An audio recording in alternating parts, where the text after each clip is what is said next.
നോക്ക് മലയാളം കേട്ടോ. നോക്ക്, നമ്മൾ ഗണിതശാസ്ത്രത്തിൽ മറ്റേ ഇപ്രാവശ്യത്തെ പരീക്ഷൻ്റെ ഇമ്പോർട്ടൻ്റ് ഇക്വേഷൻസ് ആണ് നോക്കുന്നത്. അപ്പോൾ ആദ്യം അർത്ഥമാറ്റിക് സീക്വൻസ് നോക്ക്. എ എന്ന് പറഞ്ഞാൽ എന്താണ്?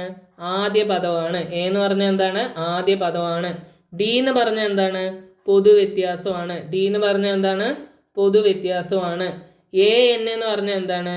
nth ടേം അല്ലെങ്കിൽ എന്നാം പദമാണ്. ഓക്കെ, ഇനി നോക്ക്, എന്നാം പദം ട്ടാ, ഇത് എന്നാണ്. എന്നാം പദത്തിൻ്റെ ഇക്വേഷൻ എന്താണ്? A n equal to a plus n minus d. ഇനി ആദ്യത്തെ എൻ പദങ്ങളുടെ തുക എന്താണ്?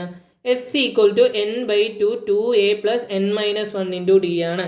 ഇനി നോക്ക്, S n equal to n by two into a plus l എന്ന് പറയുന്ന ഇക്വേഷൻ ഉണ്ട്. ഇതിൽ എൽ എന്താണ്? ലാസ്റ്റത്തെ പദമാണ്. ഓക്കെ, എൽ എന്താണ്? അവസാന പദമാണ്. ഓക്കെ, ഇനി നെക്സ്റ്റത്തെ കാര്യം നോക്ക്. മധ്യപദത്തിൽ നിന്ന് ഒരേ അകലത്തിലുള്ള രണ്ട് പദങ്ങളുടെ തുക കണ്ടുപിടിക്കാനുള്ള ഇക്വേഷനാണ് ഇത്. എന്താണ്? സിമ്പിളാടാ. അതായത് അപ്പം ഇത് 5, ഇത് 7, ഇവിടെ 3 ഉണ്ട് വെക്കി. ഓക്കെ, ഈ രണ്ട് സാധനങ്ങളുടെ തുകയായിരിക്കും എന്ത്? ഇതിൻ്റെ ഈ രണ്ട് സാധനങ്ങളുടെ തുക നടുവിലുള്ളതിൻ്റെ ഇരട്ടി ആയിരിക്കും. ഓക്കെ, അതായത് T3 + T7 = 2T5. ഒരു ചെറിയ ഷോർട്ട് കട്ടും കൂടി ഉണ്ട്. അതായത് 10 തുടരെയുള്ള 10 ടേംസിൻ്റെ സമ്മ് തുക എന്ന് പറയുന്നത് ശരാശരിയോടൊപ്പം 10 മൾട്ടിപ്ലൈ ചെയ്യുന്നതാണ്. ഇനി ക്വാഡ്രാറ്റിക് ഇക്വേഷൻസ്, അതിൻ്റെ സാധാ രൂപമാണ് ax² + bx + c = 0. ഓക്കെ, ഇനി നോക്ക്, ഫാക്ടറൈസേഷൻ അല്ലെങ്കിൽ ഘടകങ്ങളാക്കൽ. ഒരു ചെറിയ ഉദാഹരണം തന്നിട്ടുണ്ട്. x² + 14x - 240 = എന്താണ്? 0. നമ്മൾ ഘടകങ്ങളാക്കുമ്പോൾ മനസ്സിലാക്കേണ്ട കാര്യം എന്താണ്? നോക്ക്, സാർ അത് സിമ്പിളായി പറഞ്ഞുതരാം. നമ്മൾക്ക് എങ്ങനെയാണ് ഇക്വേഷൻ ഉണ്ടാവുക? ax² + bx + എന്താണ്? c അല്ലേ? ഇങ്ങനെയല്ലേ ഉണ്ടാവുക അല്ലേ? ഇതിൽ നോക്ക്, ഇതിൽ ഈ പറയുന്ന ബി എന്ന് പറയുന്നത് എന്താണെന്ന് അറിയോ?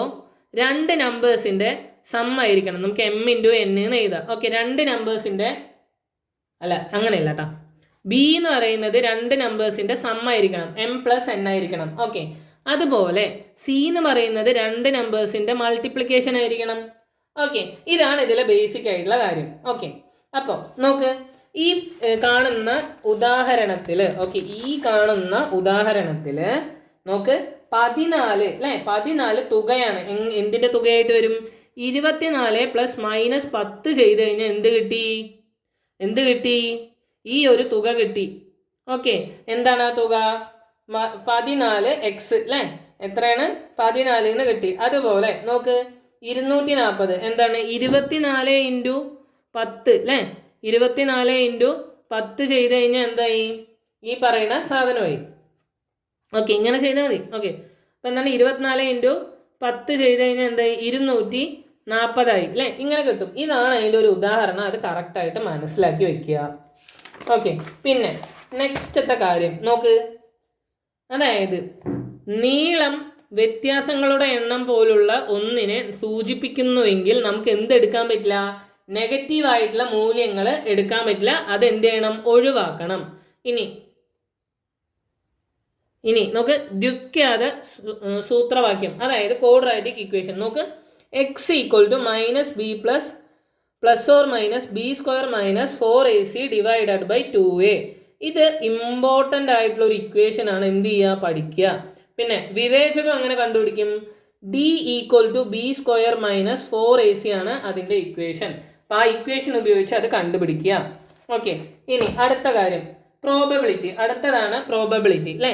ഇതിൻ്റെ അടിസ്ഥാന രൂപം എന്താണ്? നോക്ക്, P(e) = അനുകൂല ഫലങ്ങളുടെ എണ്ണം / ആകെ ഫലങ്ങളുടെ എണ്ണം. ഇനി കോംപ്ലിമെന്റ് എന്താണ്? പൂരക സാധ്യതയാണ് അല്ലേ? P not equal to 1 - PE. ഇനി നോക്ക്, ഇനി ഏറ്റവും കുറഞ്ഞ ഒന്ന് അറ്റ്ലീസ്റ്റ് 1 ആണെങ്കിലോ? P അറ്റ്ലീസ്റ്റ് 1 ആണെങ്കിൽ 1 - P നണ്ണി അല്ലേ? നണ്ണ്. ഓക്കെ, ഇനി രണ്ട് പകിടകൾ അല്ലേ? അതായത് രണ്ട് ഡൈസസിൻ്റെ കണക്കാണെങ്കിൽ നമുക്ക് എന്തറിയാം? ആകെ ഫലങ്ങൾ 6 × 6 = എത്രയായിരിക്കും? 36 ആയിരിക്കും. ഇനി നോക്ക്, പ്രധാനപ്പെട്ട കാര്യങ്ങൾ നോക്ക്. തുക ഒറ്റ സംഖ്യ ആകണമെങ്കിൽ ഒരു സംഖ്യ ഒറ്റയും ഒരു സംഖ്യ ഇരട്ടയും ആകണം. ഇനി ഗുണനഫലം ഒറ്റ സംഖ്യ ആകണമെങ്കിൽ രണ്ടും എന്തായിരിക്കണം? ഒറ്റ സംഖ്യകളായിരിക്കണം. ഇനി അടുത്ത് നമ്മുടെ one of the important chapters വൃത്തങ്ങൾ. നോക്ക്, കേന്ദ്രകോണം ഇല്ലെങ്കിൽ കേന്ദ്രത്തിലെ കോണം എന്ന് പറയുന്നത് വൃത്തപരിധിയിലെ കോണ് അല്ലേ? വൃത്തപരിധിയിലെ കോണ്, അതായത് ഇതായിരിക്കും നമ്മുടെ സർക്കിള്. ഇതിൽ ഈ ഒരു ആംഗിളില്ലേ, ഇതാണ് വൃത്തപരിധി കേട്ടോ. അതാണ് എന്ത് വൃത്തപരിധി. ഈ കോണിന്റെ ഡബിൾ ആയിരിക്കും സെന്ററിലുള്ള കോണ്. ഓക്കെ, 2 ഇൻറ്റു വൃത്തപരിധിയിലെ കോണ്. ഇവിടെ നിന്ന് ഇൻറ്റു 2 ചെയ്താൽ നമുക്ക് എന്ത് കിട്ടി? കേന്ദ്രകോണം കിട്ടി. ഓക്കെ, അതായത് വൃത്തപരിധിയിലെ കോണ് ഇവിടത്തെ കോണാണെങ്കിലോ, ഇവിടത്തെ കോണ് കണ്ടുകഴിഞ്ഞെങ്കിൽ എന്ത് ചെയ്താൽ മതി? ഇവിടെ നിന്ന് സെന്ററിലെ കോണെ ബൈ 2 ഡിവൈഡ് ചെയ്ത് കഴിഞ്ഞാൽ എന്ത് കിട്ടി? കേന്ദ്രകോണം ബൈ 2 ചെയ്താൽ നമുക്ക് വൃത്തപരിധിയിലെ കോണും കിട്ടും. ഇനി അർദ്ധവൃത്തപരിധിയിലെ കോൺ അല്ലേ? അർദ്ധവൃത്തപരിധിയിലെ കോൺ എന്താണ്? നോക്ക്, സർക്കിളിൽ ആ ഒരു ആംഗിൾ എന്താണ്? ഇവിടെയുള്ള ആംഗിള് നോക്ക്, ഇതൊരു സെമി സർക്കിൾ ആയിട്ട് നമ്മൾ എടുക്കുകയാണെങ്കിൽ, ഓക്കെ, ഇതൊരു സെമി സർക്കിൾ അർദ്ധവൃത്തമായിട്ട് എടുക്കുകയാണെങ്കിൽ ഇത് 90 ഡിഗ്രി ആയിരിക്കും. ഓക്കെ, ഈ ഒരു സർക്കിൾ എന്ന് പറയുന്നത് എന്തായിരിക്കും? 180 ഡിഗ്രി ആയിരിക്കും. അർദ്ധവൃത്ത കോൺ എന്തായിരിക്കും? 180 ഡിഗ്രി ആയിരിക്കും. അതുപോലെ ചാക്രിക ചതുർഭുജം എന്താണ്? സൈക്കിൾ അല്ലെ? സൈക്ലേറ്ററൽ കോഡ്രിലേറ്ററൽ എന്ന് പറയും ഇംഗ്ലീഷിൽ. എന്താണ്? നമ്മളൊരു സർക്കിൾ വരച്ചിട്ട് അതിൽ ഒരു കോഡ്രിലേറ്ററൽ വരയ്ക്കുകയാണെങ്കിൽ അതെന്തായി? ചാക്രിക ചതുർഭുജമായി. ഇതിന്റെ സ്പെഷ്യാലിറ്റി എന്താണ്? എതിർ കോണുകളുടെ തുക 180